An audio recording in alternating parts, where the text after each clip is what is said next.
So by the end of this lesson, I want you to be able to describe the pathology and the procedures that are related to the nervous system. So we're going to start out first with the specialties that we see in the nervous system. First term, anesthesiologist. Now you guys will probably all know what an anesthesiologist is. It's the person who gives anesthesia, but it's actually a physician who delivers anesthesia. So this is someone who's gone to medical school to practice anesthesia. Now that term anesthesia comes from, or anesthesiologist I should say, comes from 3 different word parts. An, which means without, aesthesi. Aesthesi means feeling, and ologist is a specialist who studies. So the specialist who studies without feeling, okay, it would be the actual interpretation of that word. But it's the person who specializes in making people not feel things. Now, similarly, we have an anesthetist. Now, do you know what the difference is between an anesthesiologist and an anesthetist?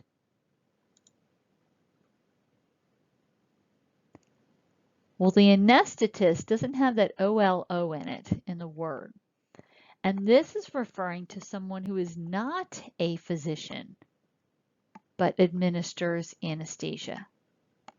These are typically nurses. They are nurses who are trained to administer anesthesia. Now, they work under the direction of an anesthesiologist. That doesn't mean the anesthesiologist has to be there in the room with them.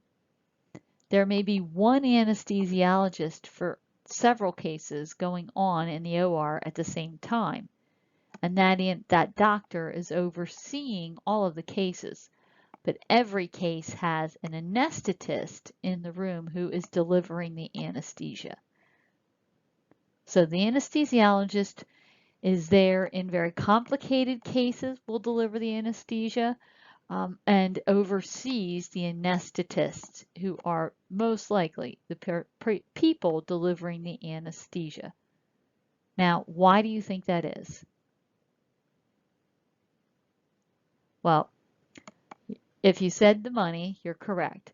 And anesthetists make a lot less money than an anesthesiologist. Although anesthetists are the highest paying nurses in the country.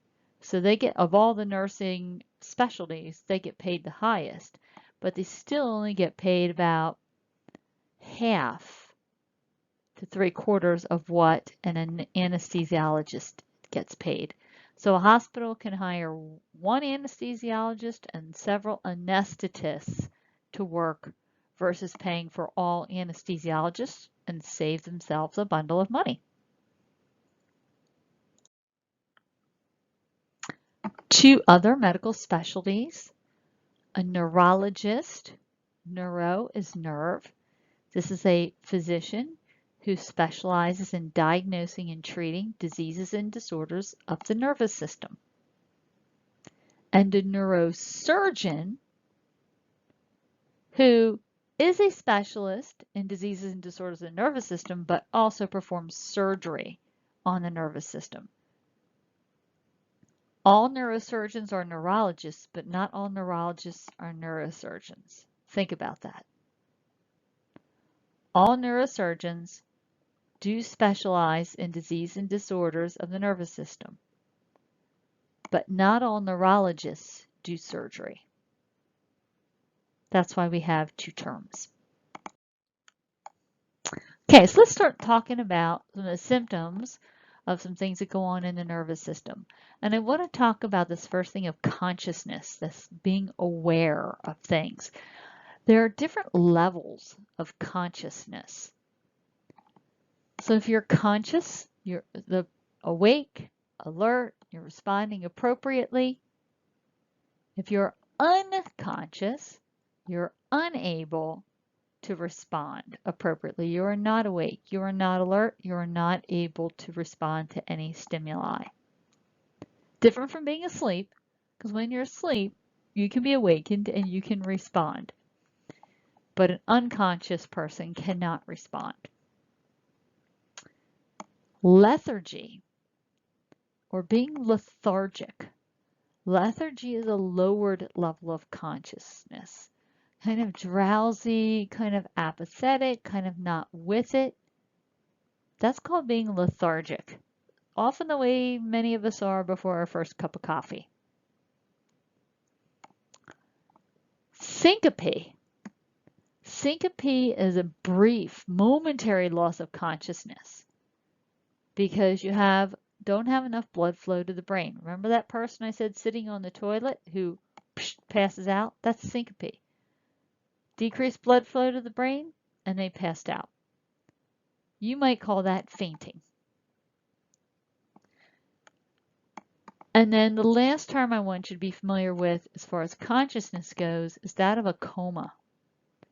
A coma is a very deep state of being unconscious. There are no spontaneous eye movements. There's no response to painful stimuli. There is no speech at all. Even when someone is unconscious, you'll see their eyes will sometimes move underneath their eyelids. Or if you pinch them or do something painful to them, they will at least grimace. They will at least make a motion in their face or they'll twitch. Someone who is in a coma will not do that. They are that deeply unconscious that even doing something painful to them, they don't react to it. They're not paralyzed. It's just that their brain cannot react to anything. So in the pathology, let's first talk about things that go on with the brain and the meninges. So meningitis. Meningitis. Itis means inflammation. Mening refers to the meninges. It's inflammation of the meninges. And remember, the meninges is that structure that surrounds the brain and the spinal cord. So you get an inflammation in that, usually bacterial or viral. So you'll see a fever, you'll see pain, such as with moving the head or the neck. These are all signs, and a high fever are all signs of possible meningitis.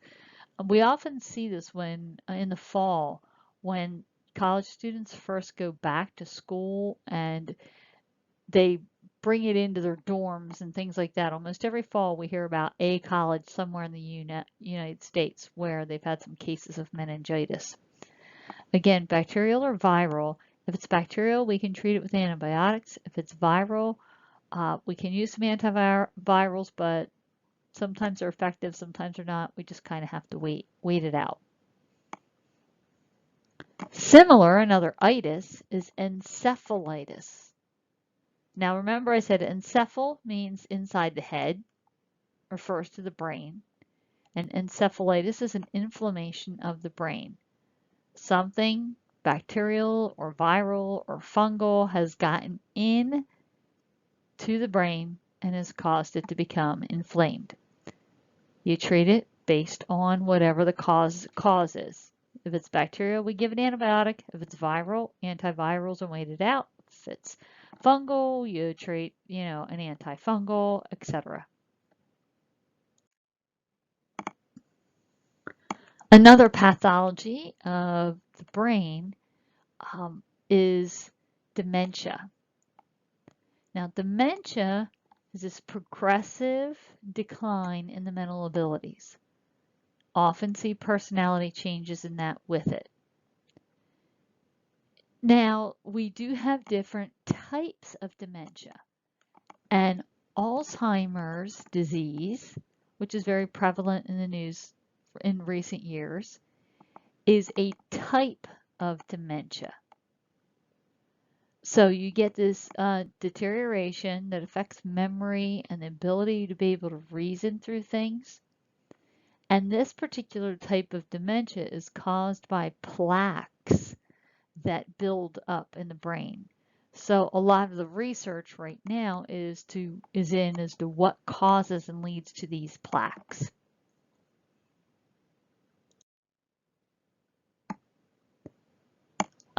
Some more pathologies that have to do with the brain and the meninges. Tetanus. Now, tetanus you should be familiar with because that's part of the regular routine immunizations. And tetanus is caused by a bacteria that gets into the central nervous system. And what it does is it causes all of the muscles in the body to spasm and contract. So they become continuously contracted. If you look at this baby right here with tetanus, the legs are pulled up, the back is, every muscle in the body is contracted. The common term you may have heard for this is called lockjaw. And that's the reason it's called lockjaw, because you can't even open the mouth because the muscles around the mouth are all contracted. Think of having a cramp that never goes away in every muscle of your body. That's what this would feel like. Every muscle of the body is cramped up and it won't go away.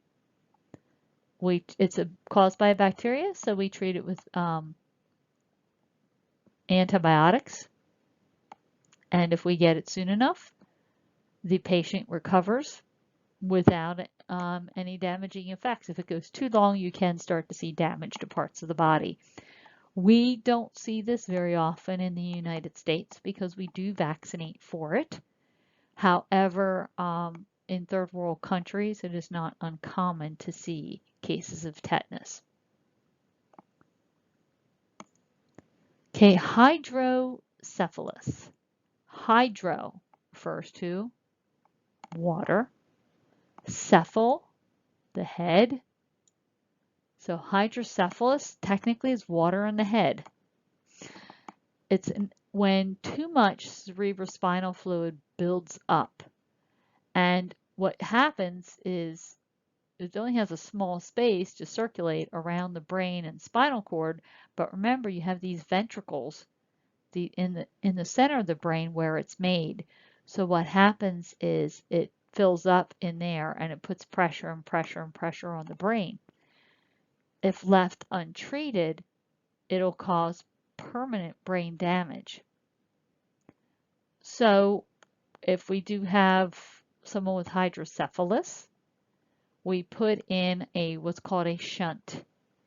And basically it's like a catheter that goes into the ventricles of the brain that allow the excess fluid to drain out, and we run the shunt down and in the abdominal cavity where the fluid can just be emptied into the abdominal cavity, the body can absorb it, and eventually you pee it out. We show a kid here because if this is diagnosed, it's usually diagnosed very young in babies. When we're doing we're measuring those head circumferences in babies. That's what we're tracking. We're making sure that the brain is growing and developing at a proper rate. If we see that head circumference is bigger than what it should be, it's a reason to look into and see if hydrocephalus is going on.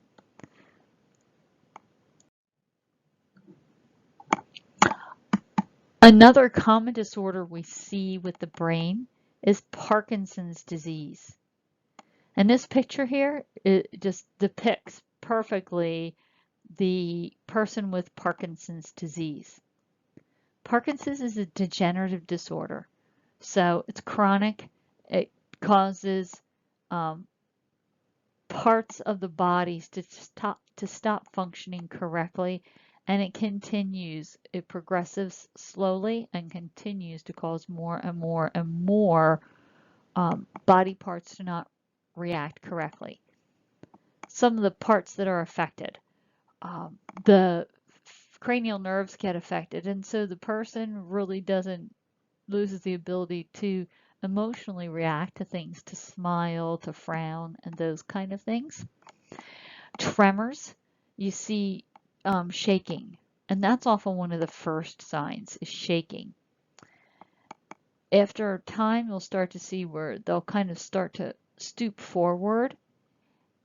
Their arms don't swing when they walk, and their gait becomes very shuffled. Their coordination decreases, and they walk with a very shuffled gait. So these are all the very typical signs that we see with Parkinson's disease. One of the theories is an inadequate level of dopamine in the body. So we treat people with signs of this with dopamine. We also know that people with numerous head injuries can also are more at risk for showing signs of Parkinson's, something that we see in like boxers and football players and that people who've had in sports and that with repeated head injuries. Epilepsy. Epilepsy, condition of the brain, and it causes seizures to occur in the body. So the brain misfires and causes parts of the body to have seizures.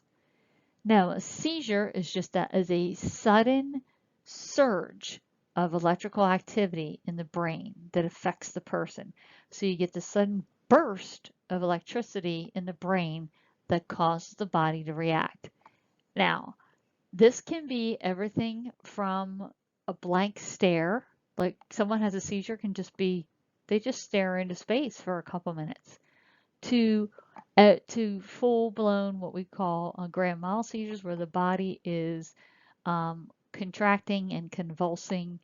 The person loses consciousness, and they go into this contracting and releasing of the muscles in the body. So it varies widely in its symptoms from one extreme to the other. Can be treated, managed with medications. For the most part, we have medications that will help regulate those neurotransmitters in the brain so that we don't get those sudden surges going on in the brain.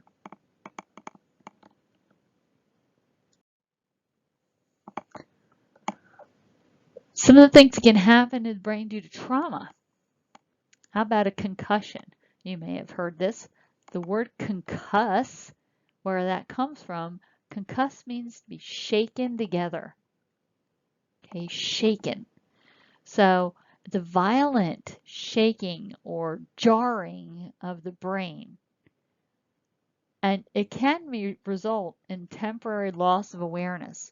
Now, it doesn't always, as we know, and we've seen a lot of news on this lately with football players, and it has totally changed things going on in the NFL because we now have concussion protocols.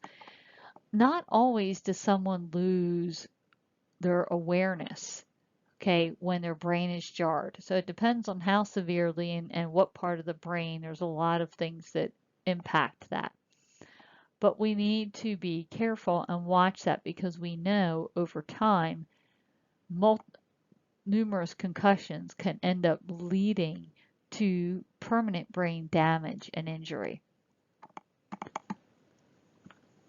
Different from a concussion, though, is a cranial hematoma. Now, oma is a suffix that means tumor. Hema means blood, and cranial inside the skull. So this is a buildup of a large pocket of blood, tumor-like pocket of blood inside the cranium somewhere. And this picture actually shows you a couple of different places where you might commonly see hematomas in the brain. One of the things that causes cranial hematomas is shaken baby syndrome. When a baby's brain needs room to grow, So a baby's brain does not fit as tightly inside its skull as an adult's brain does. So when a baby is shaken, that brain literally gets smacked across from one side to the other inside the cranium. And that can cause this bleeding to happen in the brain. Depending on where the bleeding is and how much bleeding occurs, the child can have brain injuries, blindness, can be, we could see seizures, we can see paralysis, and we can even see death occurring. So shaken baby syndrome is one of the causes of cranial hematoma, and this is why we need to take shaken baby syndrome very seriously.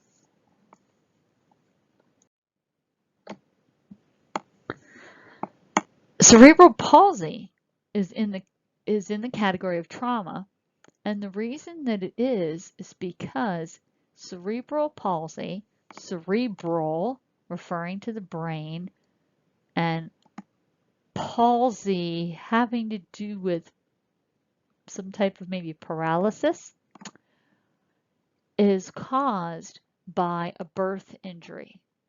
It's usually caused during pregnancy or at birth or immediately after birth. We used to see a high incidence this when we were still doing forceps deliveries. And then when we realized, we put the connection between putting these metal salad spoons on a kid's head as they were being delivered and helping them be delivered, we were seeing an increased amount of cerebral palsy in those children. That discontinued the use of forceps for assisting women to deliver babies vaginally. So that was one of the causes, but it could be a multitude of reasons as to why the brain could be injured during pregnancy or delivery or immediately after delivery. It occurs more frequently in premature babies or low birth weight babies, and again, babies who their skulls aren't as big or aren't as formed, don't provide as much protection for the brain, so we see more cerebral palsy in that population. The symptoms can be just the inability to control a muscle, so not to full paralysis. It can be spasms, speech problems, a variety of things. Anything when could occur with damage to the cerebrum, you can see with cerebral palsy. Typically, the damage is one-sided on one side of the brain or the other, so usually one side of the body is affected and the other side is not. So you might see a right arm but not the left arm affected and none of the other limbs, or you might see the right side of the face affected and not the left and nothing else. So there's a variety, it all depends on which part of the brain is injured as to what the resulting issue will be with the body.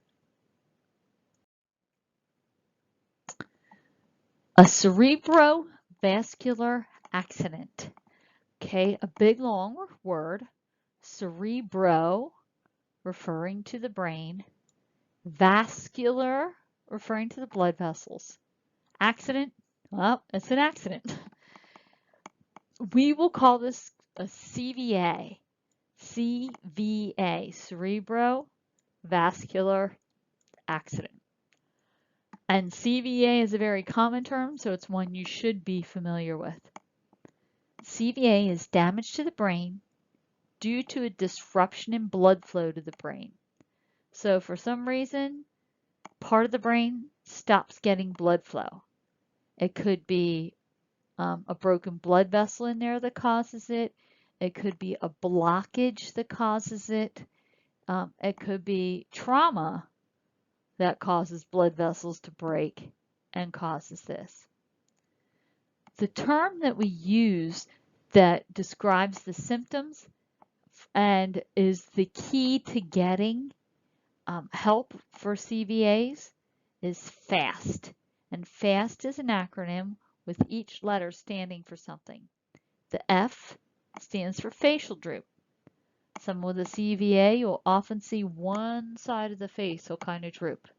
or they'll start slurring out of one side of the face. A is for arm, and that's arm drift. So if they extend have the person extend their arms right out in front of them, hold them out in front of them like they're going to hold a cup of soup in front of them or hold a tray in front of them.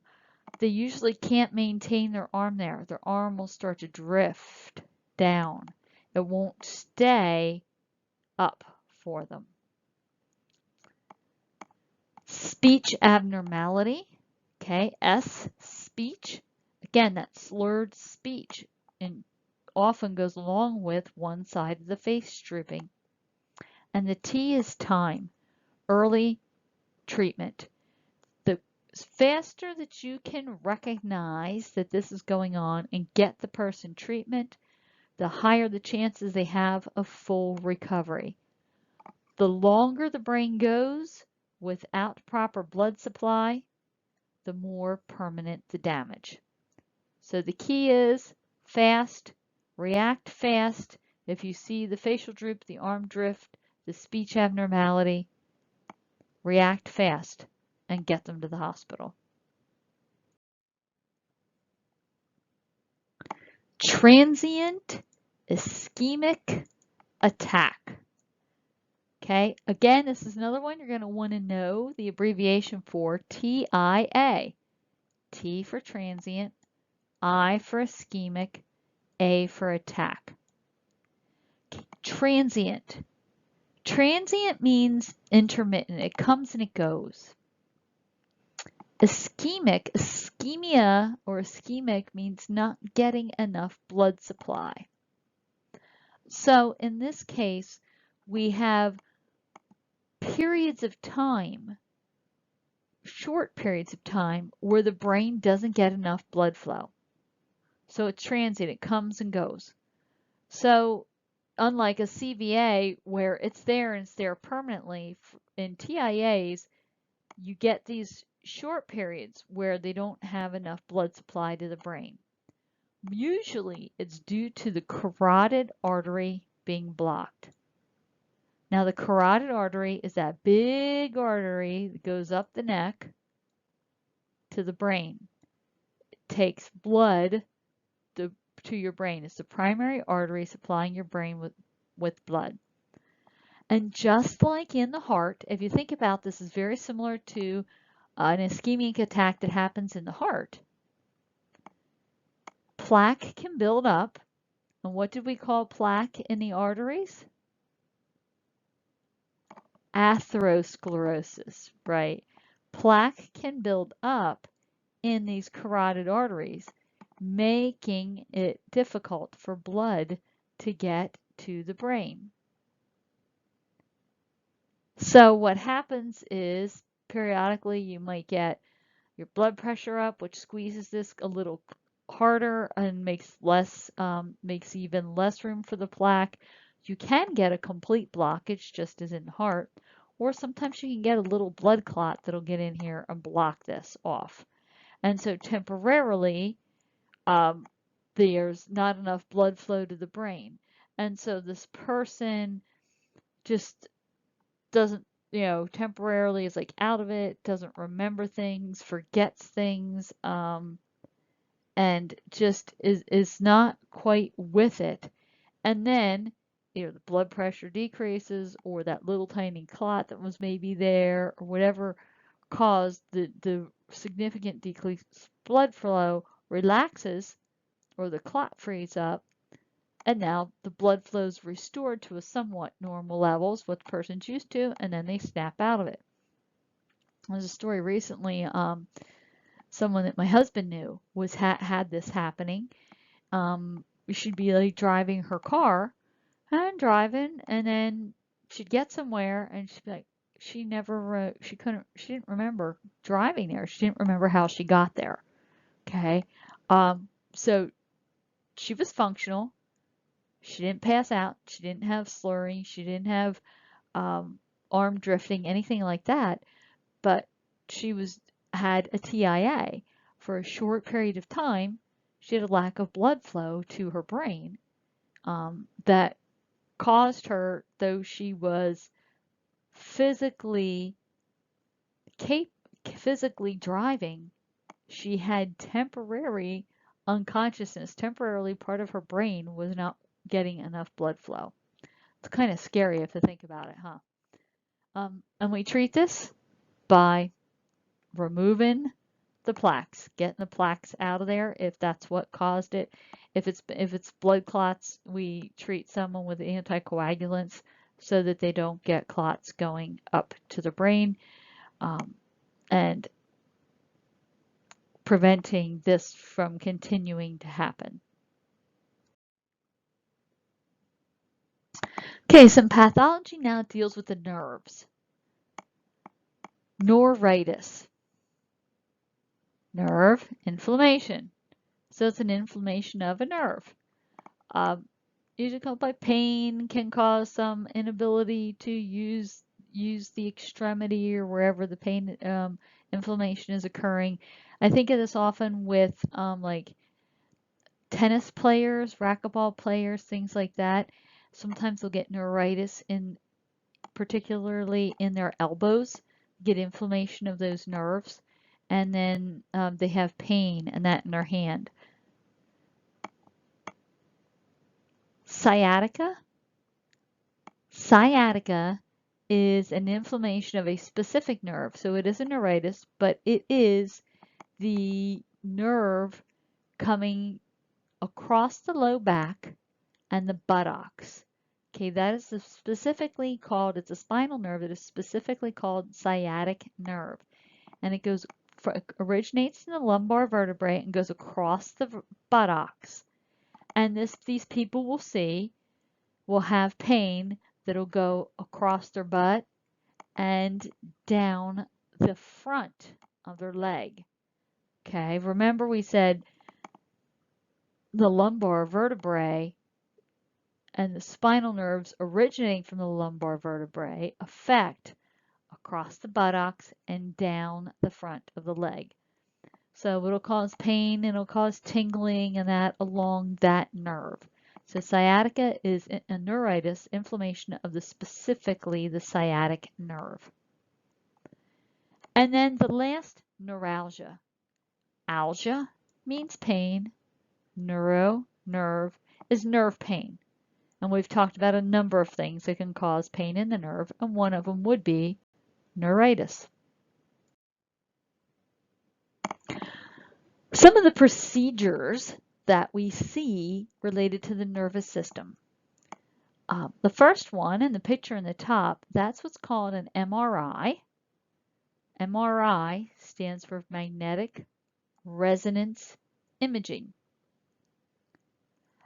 A magnetic resonance imaging is where we use magnets that surround the body, and through magnetic fields we can produce 3D pictures of the tissues in the body. A similar type of procedure is called computed tomography, otherwise known as a CT scan or a CAT scan. Now this one uses radiographic images rather than magnetic images. It's two-dimensional and not three-dimensional, but it's a lot less expensive, and it's doesn't require the person to be surrounded with a magnet, and so it's much more tolerable for many people that have than magnetic resonance imaging. In addition, if you have any metal in your body at all, you cannot have magnetic resonance imaging done because the magnets will pull the metal loose. Both of these types of procedures, though, let us see soft tissues in the body. Remember, x-rays are only looking at hard tissues, but these will allow us to see soft tissues. So you can see the brain and you can see the spinal cord and you can see other organs in the body very easily in these types of procedures that you can't see in an x-ray. The procedure down at the bottom here is a carotid ultrasonography. Okay, carotid. Jog your memory. Where are the carotids? Well, if you're looking at the picture, carotid is that major artery going from the heart to the brain, taking the blood to the brain. So with an ultrasound, we can go in and look and listen to the blood flow going through that artery. It's a non-invasive, easy way of looking to see if there's any of that plaque building up in that artery that could lead to TIAs and, in the worst case scenario, CVAs. So very quick, easy procedure to do, non-invasive to screen to see if we have plaques building up in the carotid arteries. Okay, the picture at the top, every time people look at this, it kind of freaks them out. They think of a horror movie. Um, this is an EEG. Now, do you remember what an EKG was? Right, and we were recording the electrical activity in the heart. Well, an EEG is electroencephalography. Electro is electrical, encephal, inside the head, and graphy is that picture or recording. And what we're doing here is recording the electrical activity in the brain. Remember, in an EKG, you're putting leads on the body around the heart and the limbs to record the electrical activity in the heart. Well, in this case, the leads are placed on the head to record the electrical activity in the brain. We're primarily using this to diagnose seizure disorders to see if the brain has areas that are misfiring. And the next procedure on here is that of myelography. Myelo refers to the spinal cord. In this case, this is a radiology procedure where we are looking at the spinal cord. And what we do is we inject the person with a contrast.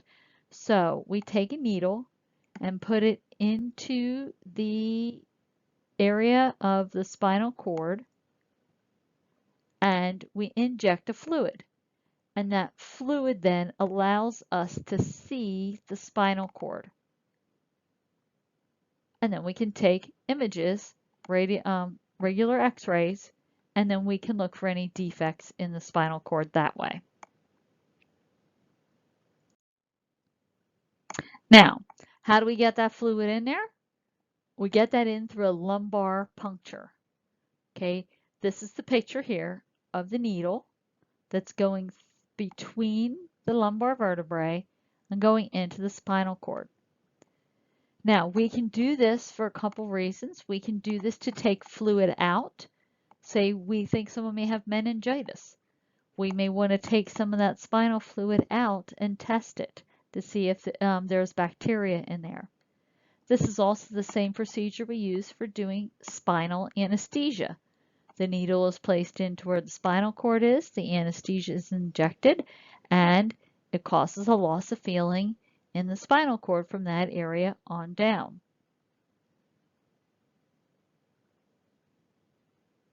So lumbar puncture can be used to take fluid out or put fluid in.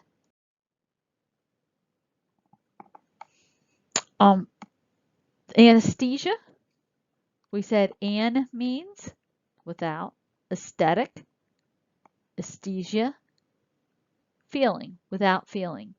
Anesthesia is giving medications that stop people from feeling. Now, in this case, we're looking at a mask, which would be a gaseous anesthesia, something that would get inhaled. We can also put it directly on an area, which would be topical if you've ever had a topical anesthetic, like for stitches to be done. Local, where we inject it under the skin for maybe a little deeper stitches procedure or laceration repair. Or if you've ever had a tooth pulled, that would be a local anesthetic. Regional is where we go and we numb whole area of the body. So we talked about in that spinal anesthesia, that would be regional, where we're going to numb everything from the waist on down, for example. And then the last would be a general anesthesia, and that's what this mask would be doing. General means we're delivering the medications to the entire body. Can be done through gas, can be done through IV, but we anesthetize the entire body, not just part of it. Okay, so what did you learn? What do you know? What do you need to review? Inflammation of a nerve is. What is the difference between dementia and Alzheimer's? What term means without feeling? Name one cause of cerebral palsy. What is a TIA? FAST defines the symptoms of a what? What are two types of specialists that we see in the nervous system? What is an EEG? What is a hematoma? Okay, if you were able to answer all those, great. Continue to practice them. If you had trouble answering some of those are ones you may want to go back and do some more review on. Remember, practice makes permanent.